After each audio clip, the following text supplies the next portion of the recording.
Pemirsa viral sebuah sepeda motor yang ditumpangi dua pria menabrak trotoar dan rambu jalan di alun-alun kota Bondowoso. Pengendara yang tidak menggunakan helm tersebut terpental dan ditolong warga yang berada di lokasi.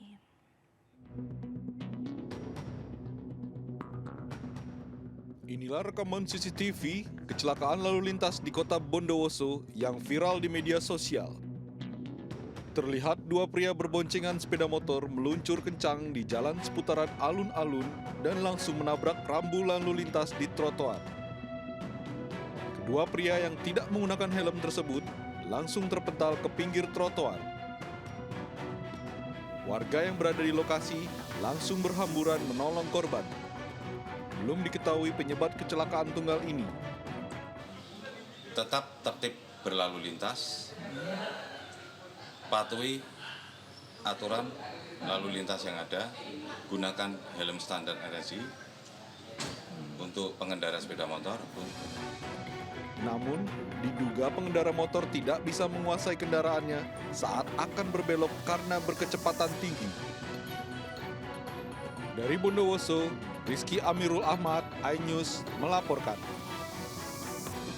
Eksekusi gudang di Surabaya berlangsung ricuh. Massa yang menghadang jalannya eksekusi saling dorong dan terlibat keributan dengan jurusita Pengadilan Negeri Surabaya serta personel keamanan dari TNI. Eksekusi akhirnya ditunda hingga batas waktu yang belum ditentukan karena kondisi yang tidak memungkinkan.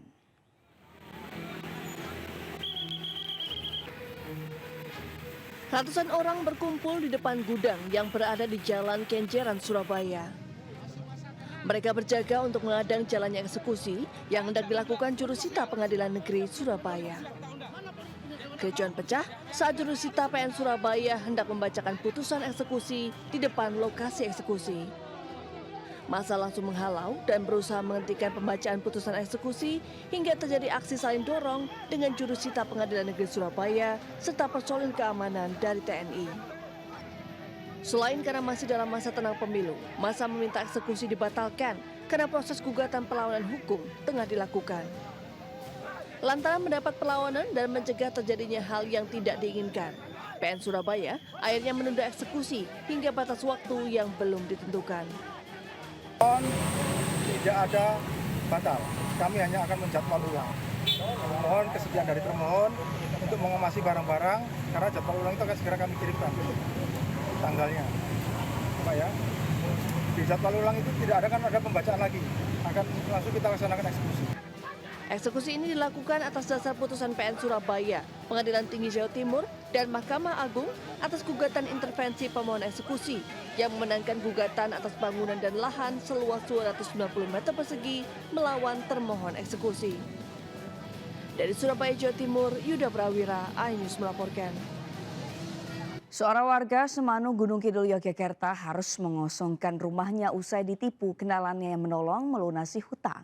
Saat itu korban terlilit hutang dan ditolong kenalannya yang justru membuat rumah satu-satunya harus dikosongkan karena dilelang negara.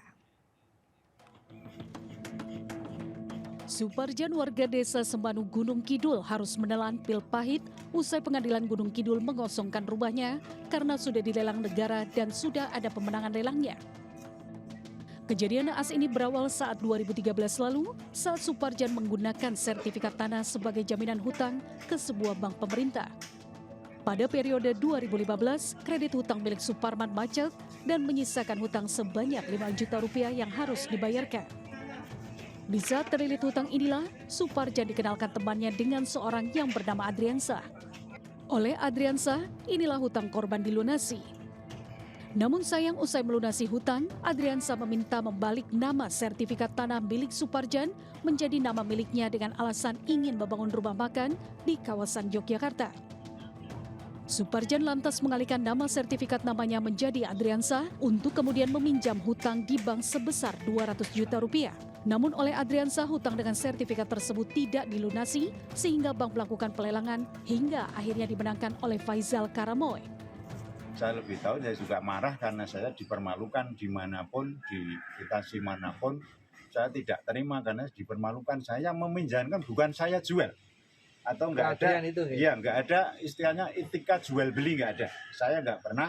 Kalau itu sertifikat saya itu dipinjam di balik nama memang iya, tapi saya enggak menyerahkan jual beli atau kaitannya dengan jual beli. Bahwa pelaksanaan eksekusi kali ini adalah pelaksanaan eksekusi atas eksekusi tanggungan ya, yang dimenangkan oleh pemohon ya, yang ketika lelang sudah dimenangkan oleh pemohon, ternyata termohon dan juga pihak yang menguasai lahan ini tidak bersedia secara sukarela untuk meninggalkan lokasi.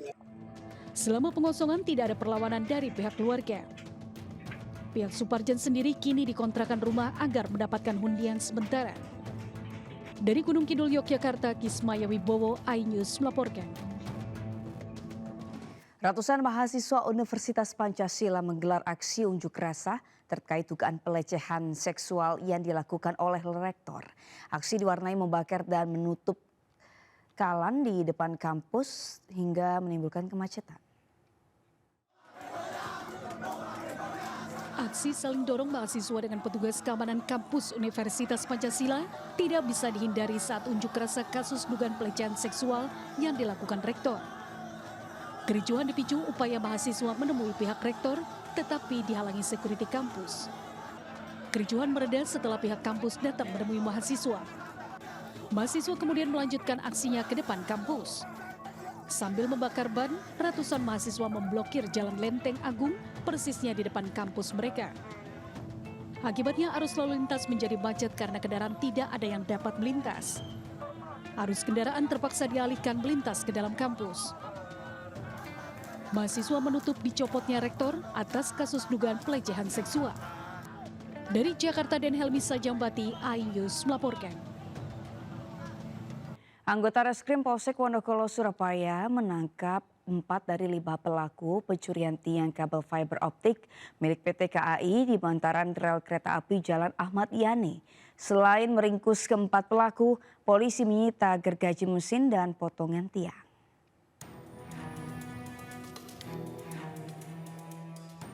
Inilah aksi nekat pencurian tiang kabel fiber optik milik PT KAI yang dilakukan oleh sejumlah orang viral di media sosial. Aksi pencurian ini berada di bantaran rel kereta depan J-Expo Frontage Road sisi timur, Jalan Ahmad Yani, Surabaya. Setelah viral di media sosial, 4 dari 5 pelaku pencurian akhirnya berhasil diamankan tanpa perlawanan oleh anggota Reskrim Polsek Wonocolo, Surabaya.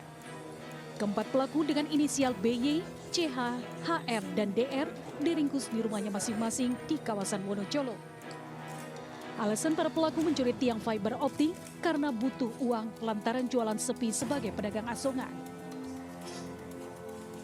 Ya, jadi mereka ini modusnya adalah melihat seakan-akan tiang ini tidak terpakai, padahal tiang ini adalah digunakan untuk jaringan komunikasi PT KAI.